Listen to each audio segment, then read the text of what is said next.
Ya tenemos conectado a Agustín Echevarne, quien es economista y director general de la Fundación Libertad y Progreso. Agustín, bienvenido a CNN. Buenas tardes, un placer charlar contigo. Agustín, tenemos con Vivi acá, estábamos charlando respecto a una encuesta de la consultora Isasi Bergman de confianza económica, ¿no? Muchos indicadores respecto de cómo la gente está sintiendo en su bolsillo la cuestión económica, ¿no? Saliendo un poco de los números de la macro y metiéndonos bien en la micro. Y veíamos cosas interesantes como que hay un 23% de la gente que está viendo que su situación económica está igual que hace un año, mientras que hay un 34% que cree que está igual y un 43% que está peor. ¿Cómo analizas vos este tipo de números, este tipo de indicadores que tienen que ver con la micro?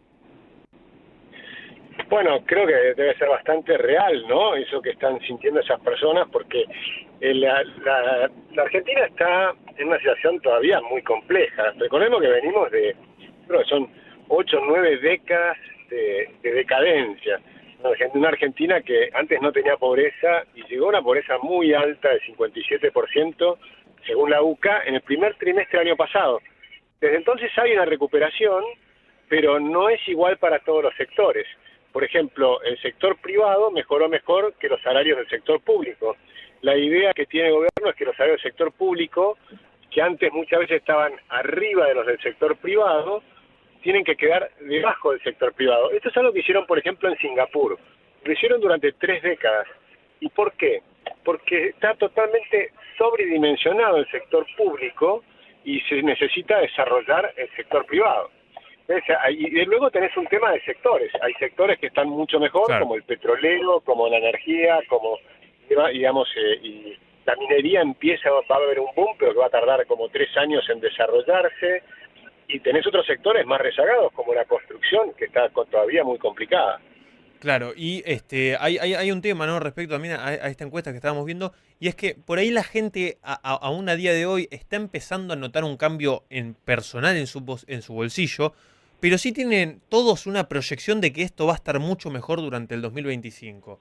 ¿Esto se condice también con los datos de la macro? ¿Cómo estás viendo vos los números que están dando los indicadores y los que anuncia el gobierno? Sí, nosotros estamos en sintonía con lo que veníamos diciendo desde hace un año, que iba a haber un rebote en B, que ocurrió un rebote en B, la caída fue muy drástica en el primer trimestre y después una recuperación también que fue rápida, y ahora vamos a tener un crecimiento de la economía de un ritmo del 5% anual. Lo que pasa de nuevo, eso lo vas a ir viendo con el tiempo hasta que le llegue a todo el mundo. Y tampoco le va a llegar a todas las personas, en el sentido que algunos sectores, en la nueva Argentina, digamos, una Argentina distinta a lo que fue en el pasado, algunos sectores van a tener que reconstruirse completamente, porque no podés seguir teniendo una economía totalmente cerrada como la que tuvimos durante 80 años. Entonces, cuando abrís la economía, lo que te va a pasar es que algunos sectores, si Bueno, estábamos con Agustín Echevarne, ahí adaptados está. a competir con el mundo. Hola, Ah, ¿sí se sí, cortó? sí, no, estamos de vuelta. Bueno, no, te decía que algunos sectores, viste, que van a tardar mucho más, por ejemplo, y otros que directamente no van a poder adaptarse. Por ejemplo, vos tenés un sector textil. Si nosotros queremos tener un país con salarios altos en dólares, por ejemplo, ahora los salarios en dólares se duplicaron en un año. También subió el costo de vida, pero en dólares los salarios se duplicaron. Entonces, ¿qué pasa? Que si vos sos exportador o si abrís la economía y podés importar de países que tienen salarios más bajos, como Indonesia, Pakistán o China, bueno, entonces Argentina tiene que tener algo distinto. ¿Puede competir el sector textil con esos países? Y la respuesta es que solamente se hace un cambio muy grande. En Europa, algunas empresas lograron no solo sobrevivir, sino expandirse y ser muy eficientes en el sector textil, pero tuvieron una innovación espectacular, como por ejemplo Zara, ¿no? Claro. Zara cambió la forma de vender productos textiles en Europa y Claro, en buena parte del pasó lo mundo. mismo en Japón con Uniqlo, una empresa japonesa que uno diría Japón, en la industria textil, que no tiene un gran desarrollo, pero esta empresa pudo posicionarse a nivel mundial justamente por el tema de la innovación, ¿no? En la tecnología de la ropa. Exactamente, o los colores de Benetton, o el diseño, cosas, pero tenés que agregarle valor agregado.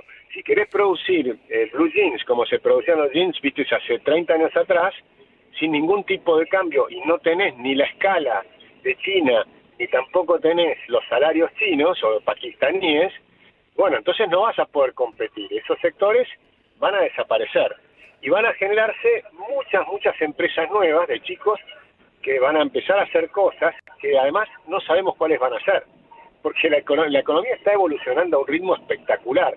Los cambios que está generando la inteligencia artificial son impresionantes, y lo que lo que va a desarrollarse a futuro va a ser todo lo que tiene que ver con la imaginación, con el diseño, con el entretenimiento, con las artes, con un montón de temas donde las máquinas va a ser más difícil que reemplacen a los hombres, o digamos, el hombre más la inteligencia artificial va a poder competir.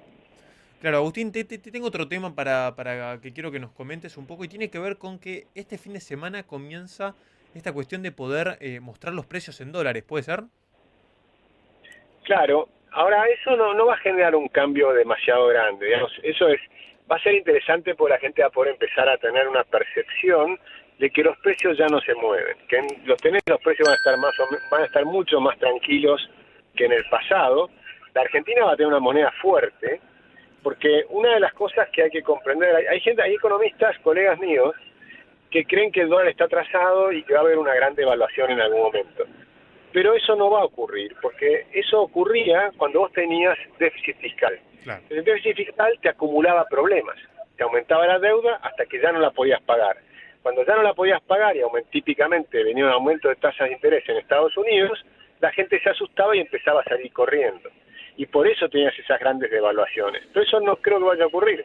El superávit fiscal va a continuar, va a haber un acuerdo con el Fondo Monetario, probablemente antes de abril o en abril, o bastante rápido, y luego vas a tener la salida del cepo, que va a haber en un momento una unificación cambiaria que es muy importante. El tipo de cambio yo creo que tiene que ser libre o dolarizar, pero si no es libre. Yo era uno de los defensores de la dolarización. ¿Qué Pero diferencia si habría por entre este un tipo de camino, cambio libre y una dolarización? bueno, en ambos casos tendrías una moneda fuerte mientras tengas superávit fiscal. La gran diferencia, y por la cual yo me inclino por la dolarización, no es porque sea un mejor sistema para cualquier país. Creo que es el mejor sistema para Argentina, pues suponte que este programa de gobierno funcione bien, que tengamos superávit fiscal los 4 años de gobierno de Javier Milei, que la moneda sea una moneda dura, que la inflación realmente baje a cero o muy cercano a cero, que yo creo que puede pasar, y soy optimista en eso, y que encima sea reelegido y tengas entonces 8 años de gobiernos que mantiene el superávit fiscal, que va bajando la deuda total del país, el riesgo país se destruye y demás, todo muy positivo, y que generes 120.000 millones de dólares de aumentos de reservas. Después te puede venir un gobierno populista que se tiente nuevamente y se patine los 120.000 millones de dólares que acumulaste, porque eso es lo que ha pasado con el peronismo desde el primer gobierno de Perón. Cuando entró Perón, los pasillos del Banco Central estaban plagados de oro, teníamos 15 toneladas de oro depositadas en el Banco de Francia. Argentina era acreedora mundial, o sea, nos debían plata países como Inglaterra, países europeos, le debían plata a la Argentina. Nosotros cobrábamos intereses, no pagábamos intereses, cobrábamos intereses.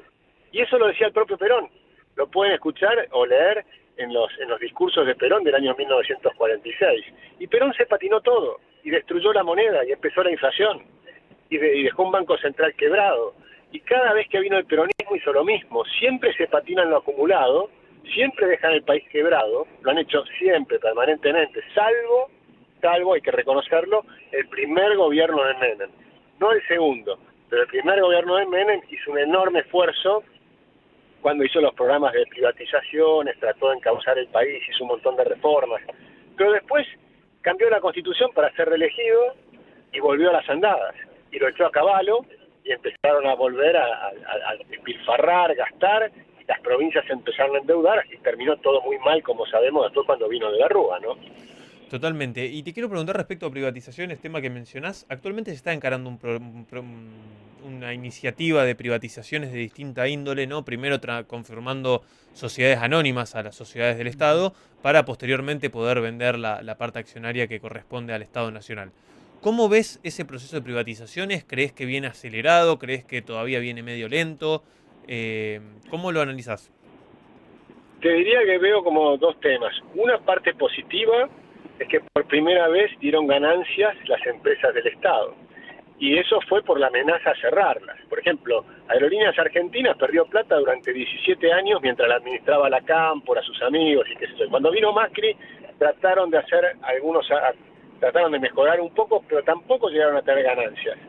Y ahora lograron por primera vez tener ganancias. Ya habían acumulado 7.000 millones de dólares de pérdidas. Sí, O sea, con 7.000 millones de dólares te compras prácticamente cualquier empresa de aviones en el mundo. Entonces es una cosa tremenda lo que hicieron. Pero ahora lograron eso. Esa es la parte positiva. La parte que creo que está un poco demorada justamente son las privatizaciones. Porque ahí vemos incluso algunas, bueno, por lo pronto Aerolíneas Argentinas las sacaron y no permiten por ahora privatizarlas, las sacaron de la ley base. Sí. O tenés otras como Río Turbio, que no va a poder ser privatizada, por más que la transformaron en sociedad anónima, no va a poder ser privatizada porque cuando analizás Río Turbio, no solo pierde plata, sino que los ingresos que tienen alcanzan para cubrir menos del 5% de sus gastos. Es un absurdo. Esa empresa, lo único que puedes hacer es cerrarla. Claro. Es lamentable, pero es así. Y cada vez que quisieron hacer algo para mejorarla, gastaron más plata y tampoco la lograron mejorar. Hicieron una planta, por ejemplo, para hacer energía, electricidad, con el carbón de allí. Hicieron una cantidad de inversiones totalmente descomunales que no sirvieron para nada, un despilfarro, una corrupción sideral. Se podría vender los terrenos, ¿no?, de ese tipo de empresas o la infraestructura. Sí, por supuesto, pero no valen nada. O sea, para el nivel de pensar dónde está ubicada y todo. Y además, Río Turbio, lo que pasa muchas veces con ciudades mineras es que cuando se cierra la mina, la ciudad tiene que cambiar completamente, y si no logra reconvertirse, te vas a otra ciudad, porque va a haber ciudades nuevas en Argentina, se van a crear ciudades nuevas. Por ejemplo, hay 3 proyectos de cobre. Cada proyecto de cobre son inversiones de 10.000 millones de dólares. Eso significa ciudades que tenés que hacer todo nuevo, desde las casas, las escuelas, las comisarías, los caminos, el ferrocarril para transportar el mineral, todo. Entonces va a ser pero eso va a llevar años, por supuesto. Entonces tenés que ver de qué manera haces esas transiciones.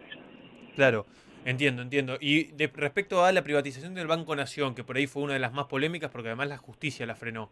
¿Cómo lo ve? ¿Cómo lo podría ver eso un posible acreedor o un posible comprador, ¿no?, de una empresa como un Banco Nación, la cual es no solamente muy valiosa por la cantidad de clientes, el volumen, la infraestructura que tiene a lo largo y ancho del país, sino que también se suma esto de que es una empresa que podría llegar a tener problemas legales, ¿no?, por más que nada políticos, ¿no?, legales motivados por políticos? Sí, en realidad el Banco Nación todavía no se puede privatizar porque tampoco está dentro de las facultades que tiene el gobierno con la ley bases. Podría ser cuando después de las elecciones el nuevo Congreso dicte una ley. Y lo que han hecho ahora es transformarla, o la quieren transformar, en una sociedad anónima. Okay. Al ser sociedad anónima, lo que tiene bueno es que al menos una parte puedes hacerla cotizar en bolsa, y eso lo obligaría a ser mucho más transparente en su uso, porque la verdad es que el Estado no tiene que ser banquero.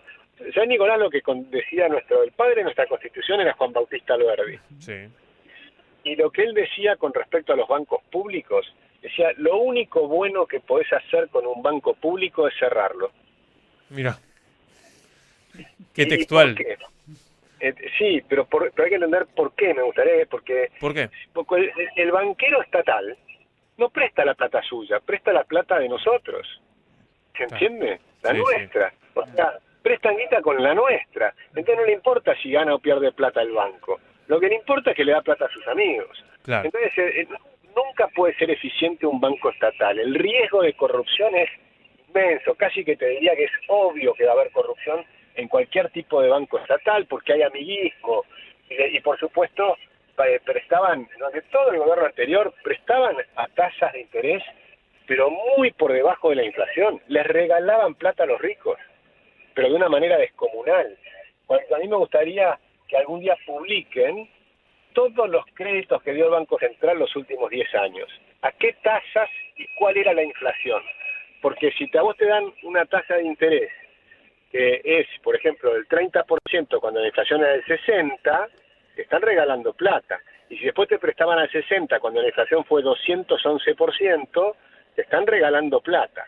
Entonces esa plata se la sacan al pobre porque la termina pagando obviamente con el dinero de la gente, que lo pagamos todos, pero digo, hablo de una persona pobre simplemente porque, bueno, si le sacas a los ricos estás transfiriendo de ricos a ricos, pero acá no, acá hay una transferencia de la riqueza de una persona común, promedio de la Argentina, a los ricos que son los empresarios. Entonces eso para mí es muy inmoral. Un banco estatal, sea provincial, sea nacional, desde mi punto de vista es completamente inmoral. Entonces, por supuesto que hay que privatizarlo, pero necesitas los votos en el Congreso. Bueno, ahí tenemos un gran debate, ¿no? Para dar, y justamente hoy que estamos tocando un poco encuestas electorales también y demás, es parte de la conversación pública que se está dando y me parece muy bien que se madure, ¿no? La discusión. Sí, yo creo que debería ser parte de esta campaña electoral, que es profundizar las reformas, porque nosotros vamos a sacar un libro hacia mitad del año, donde vamos a mostrar todas las reformas que ya se hicieron, que hizo Javier Milei, el gobierno actual, y todo lo que falta. Lo que falta son, te diría, 2/3 de las reformas, o más de 2/3. Sí, como 3.000 reformas estructurales, dijo el presidente el otro día. Claro, nosotros lo medimos en términos de libertades económicas. Y Argentina pasó de estar entre los países más reprimidos del mundo, literalmente entre los más reprimidos del mundo. En Latinoamérica, solamente debajo nuestro estaban Cuba, Venezuela, Nicaragua, Bolivia. Entonces, éramos un verdadero desastre. Ahora estamos en la mitad de la tabla. No es que estamos entre los países libres, ni siquiera estamos entre los países mayormente libres. Estamos apenas en la mitad de la tabla. Claro, queda un camino todavía por recorrer, totalmente. Agustín, te agradezco mucho por esta llamada, por esta conexión. Un placer hablar contigo, un abrazo grande. Un gran abrazo. Estábamos con Agustín Echevarne, economista y director general de la Fundación Libertad y Progreso.